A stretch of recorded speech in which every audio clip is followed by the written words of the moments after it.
আয়োজিত শিক্ষক দিবস উপলক্ষে পোনপ্ৰথমে আমি আমাৰ সম্পৰ্কে হ'ব লাগে যে আমাৰ যিটো গুৰু শিষ্য বা শিক্ষক আৰু ছাত্ৰ ছাত্ৰীৰ যিটো মধুৰ সম্পৰ্ক বা সন্মান এইটো কেৱল আনুষ্ঠানিক হ'ব নালাগে।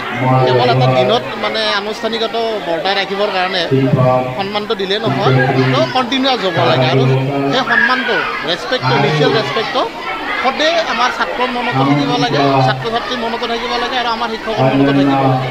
তেতিয়া মিউচুৱেল ৰেচপেক্ট যেতিয়া থাকিব তেতিয়াহ'লে এটা ভাল শৈক্ষিক পৰিৱেশ এটা মানে গঢ়ি তোলাত আমাৰ সহায় হ'ব বুলি মই ভাবোঁ ব্যক্তিগতভাৱে। মই ছাত্ৰ ছাত্ৰীসকলক এইটোৱে আহ্বান কৰিব বিচাৰিম যাতে তেওঁলোকে পোনপ্ৰথমে শিক্ষকসকলৰ যিটো আমাৰ সন্মান সেইটো বৰ্তাই ৰাখক।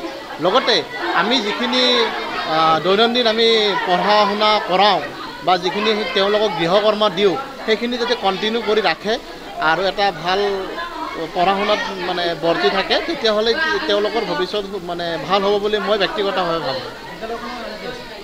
বিদ্যালয়খনৰ নাম PM Shri shirt Boitamari high school.